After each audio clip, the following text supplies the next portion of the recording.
हमें दुख इंसान के जाने का नहीं होता है, हमें दुख अपने इंसान का जाने का होता है। कैसे समझाता हूँ और बताता हूँ कि जब हमारे साथ कोई व्यक्ति है, हमें उससे मोह हो गया या फिर अपनापन का भाव आ गया, तो दुख वहाँ पे है। मतलब किसी इंसान के मरने पे दुख नहीं, दुख अपनेपन पे है।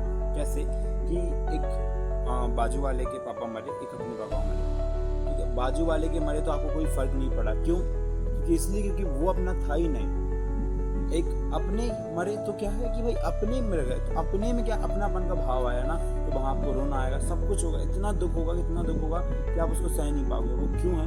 वो अपनेपन के कारण है, वो मोह के कारण है। और ये मोह ही है जो इंसान को इतना घुमा रहा है और बढ़ा रहा है। जब ये मोह चला जाएगा तो कोई भी इंसान दुखी नहीं रहेगा। तो जब तक ये दुख है तब तक हमारे साथ मोह तो रहेगा ही रहेगा। मोह नहीं छूटेगा तो दुख कैसे छूट जाएगा? आप खुद सोच सकते हैं। जैसे ही मोह छूट गया वैसे दुख छूट गया। इसीलिए जैन मुनि राजा आपने देखे होंगे तो सब कुछ छोड़ देते हैं। वो क्यों छोड़ते हैं? वो इसलिए छोड़ते हैं, कारण यही है कि मोह ना बढ़े। भाई अगर मैं एक लंगोटी रख रहा हूँ तो कल के दिन वो गंदी होगी, दूसरी चाहिए पड़ेगी, फट जाएगी, तीसरी चाहिए पड़ेगी, तो मतलब मोह होगा ना भाई। दूसरी लंगोटी से तीसरी लंगोटी चाहिए ही नहीं। इसलिए सीधी बात, छोड़ दो।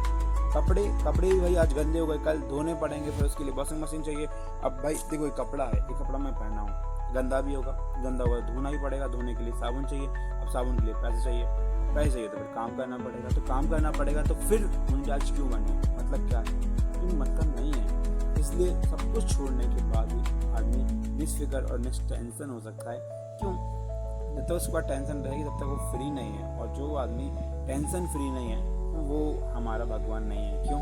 अब टेंशन में ही जीता रहेगा तो कैसे काम होगा भाई? हम भी टेंशन में, भगवान भी टेंशन में होगा, तो हमें और भगवान में अंतर क्या रहा? भगवान को तो सुखी होना चाहिए, क्योंकि हमें सुखी होना है। क्योंकि हम जो भी काम करते हैं सुख के लिए करते हैं। और भगवान अगर सुखी होगा तो हम भगवान जैसा बनना चाहेंगे। हमारा भगवान भी टेंशन में होगा तो हम भगवान बनना चाहेंगे क्या? नहीं, सीधी सी बात है। इसीलिए भगवान टेंशन में नहीं है।